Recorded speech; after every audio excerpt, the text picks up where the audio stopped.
All right. We have Matt Webster and Kevin Christensen from Dreamer here with us. And while they're coming up, Tanya, I think you wanted to say something about Sister. Yeah. So just that we can't unfortunately have Sichi Song here to actually talk to the filmmaker. That is one of the things that we've really loved about having Win Writer here. But if you're wanting to know a little bit more about it, it came from her very unique experience growing up as a child that would have been part of that one-child policy in China. There was a period of time from about 1979 to 2015 where they had a one-child policy.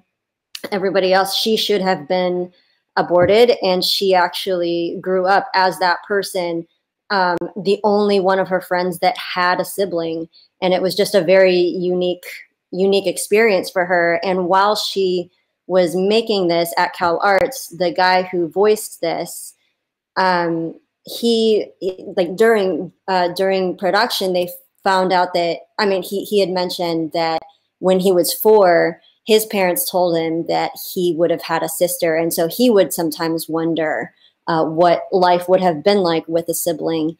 And yeah, it was just a very interesting tribute to a life and a relationship that should have been, but was kind of never allowed to form. And so this particular Oscar-nominated film was written about. I'm going to put a link in the chat so you can read more about it. And she talks a little bit more about the materials that she used during the stop motion, et cetera, et cetera. But if you want to learn more about that film, I'm going to stick it in the chat. Yeah, thank you, Tanya, for sharing that. It's a beautiful film. Yeah, Oscar nominated, and again, you know, from Win Writer. But so we're dealing with some difficult issues, I think, in this film block, social issues and international issues as well that are different in different countries.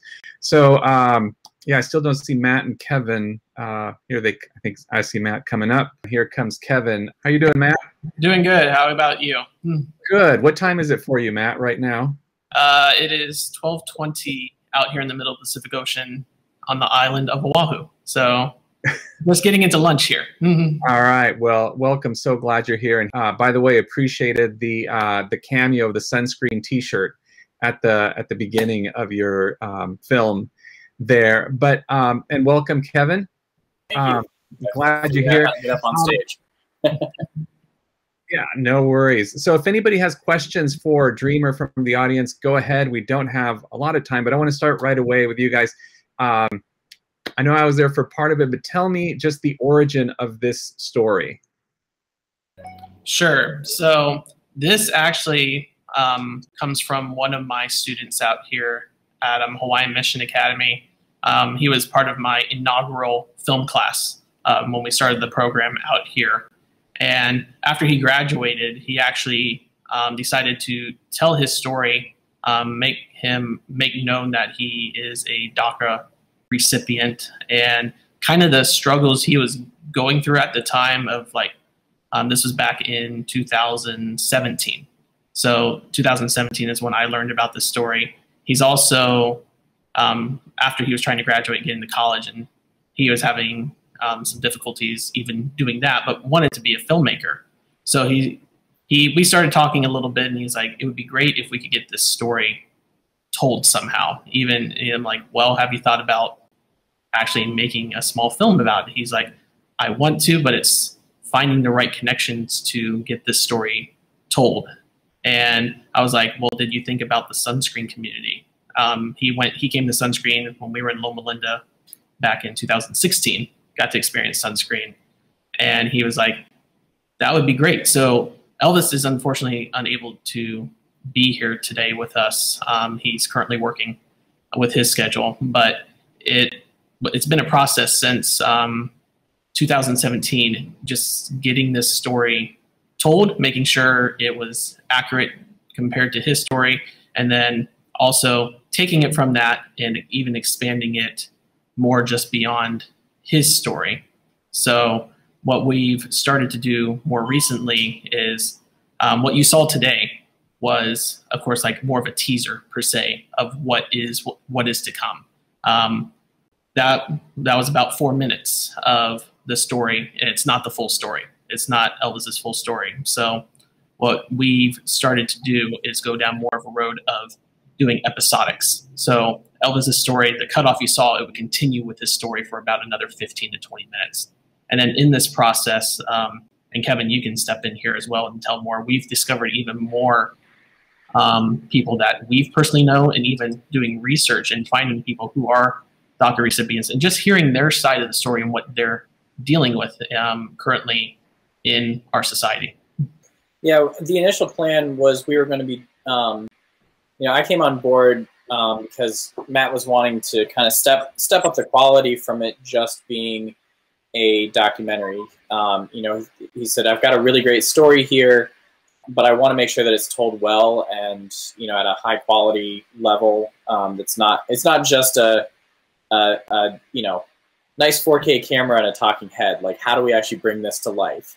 And so that's where he brought me in. And I've got a lot of experience with like scripted content. And I said, well, what if we do something that's kind of a docudrama? We start to bring it to life. We have a mix of documentary turning into reenactment. And so we said, let's put a proof of concept together. And that's really what this was. If you notice, it's not a complete story. It's a complete scene, but it's not a complete story. And so the idea was, to really showcase what we could do with that, how we could bring it to life. And I was very proud of how it turned out from a quality perspective. One of the guys on there is actually an Emmy-winning actor that we got on board with it. One of the other actors that's on it, he was on a very famous YouTube video with it's narrated by Nick Offerman, and it's a scene in the West that kind of goes south, and so we were very lucky to be able to get him on it. So we really had a very talented cast that was on board.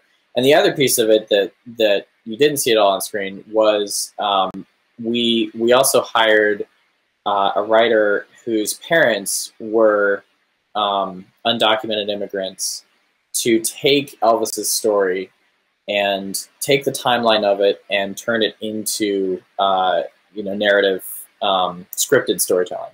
And so there's also a whole script that goes along with this that was the plan to take it larger.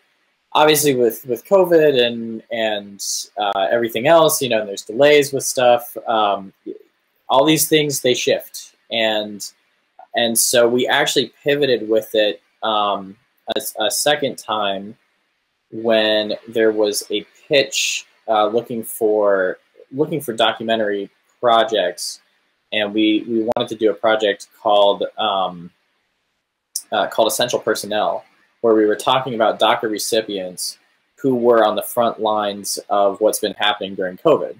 Because a few months ago, we didn't know if DACA recipients were going to be deported after kind of all the dust settles, And I mean, what kind of a story is that, when you've got all these individuals that are on the front lines, and you would be surprised. I mean, the number of, I don't remember what the stat is off the top of my head, but it was a very, tens of thousands of essential workers who were all DACA recipients. Some of whom are grocery workers, grocery store workers. Others are on the front lines in the medical field. And so, that we were asking the question, like, when the dust settles, is the way that we're going to say thank you for being on the front lines of all this deportation?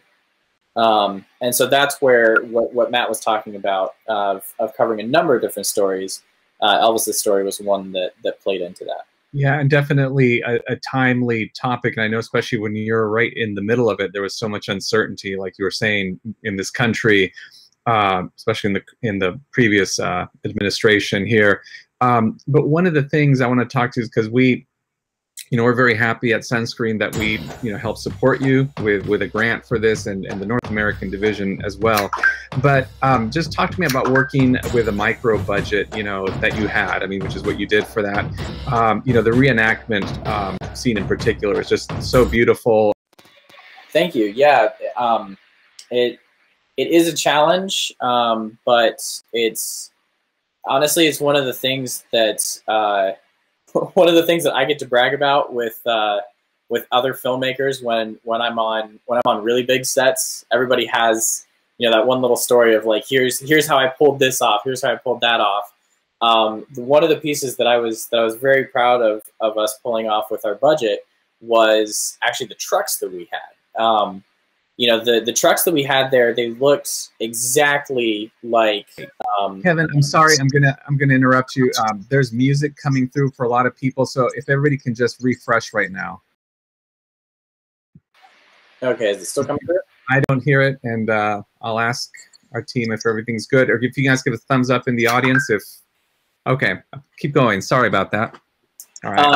One of the things that was really cool was what we did with the trucks. So we researched to make sure that we had the correct truck. It was between, I think the model year was between like 1995 and 1998, and it was going to cost so much for us to get an actual picture car that was accurate out there. Not just to get the vehicles themselves. But what happens is you have to get a truck carrier, and they place the picture car on the truck carrier, and then they're going to have to drive like 2 hours out in the desert, and you have to pay a union driver, and they're going to be out there for like 12 hours plus the 2 hours. But I mean, that in and of itself, just that driver probably would have cost more than our entire budget. So what we did was we went on Craigslist and we found that specific vehicle in white that was for sale within roughly an hour drive or so. And then we just reached out to everybody who was selling those vehicles. And we said, hey, would you like to come to set? It's going to be featured in a film. You know, we've got a stipend for you, and we'd love to have you there. And you can help yourself to Crafty. You can hang out, you know, whatever else. Yeah. And then what we did was we actually put painter's tape on the side. We got the emblem, the logo for Border Patrol, and printed it on a giant magnet that we slapped on the side, and then got the lights from a prop house and saved tons of money. If we had to get a picture car, we never would have been able to make it. So it's some of those kinds of things that, you know, you just figure out creative ways to work with the budget that you have. Yeah, so yeah, a lot of creativity that you have to do. And I'm sorry, we have about a minute left here. And Matt, can you just tell us really quick, or Kevin, what's next for Dreamer? Sure. So what's next for Dreamer is we're currently looking at some specialty grants to help us fund the rest of the project. Right now, it's looking to be a mini-series, about 6 episodes and about 20 minutes each. And right now we have about 6 stories that we can tell with this, and we hope to get the first 3 episodes out within the next year or 2 after this, depending on, of course, how COVID goes, but things are starting to pick up. So we're super hopeful to get this project off the ground. And then also, this is actually my capstone project for doing my master's in cinema, religion, worldview at Walla Walla University. I just wanted to give a big thank you to Julio and Sunscreen and everybody involved for helping to get this made. You know, the other piece of it that is kind of one of the indirect effects of this is we've been able to talk with other areas within the Adventist Church that are looking at doing higher quality media and really stepping up the game. And it's been awesome to be able to send that to some of these individuals and start to see the change. There's been some very interesting conversations that have been happening regarding storytelling and filmmaking and stepping it up. So, you know, even if it doesn't end up being a proof of concept for Dreamer the feature film or Dreamer the series, it has been a great proof of concept for what we can do as quality Adventist storytellers. Yeah, Matt and Kevin, thank you for what you guys have done. We'll keep an eye out for it. And you know, like Elder Bryant told us earlier, we need all of you, all of us, to keep telling these stories. And you know, we're working to come together and find new ways to tell those stories as part of our community. So thank you for what you've done. And yeah, we'll look forward to more from this.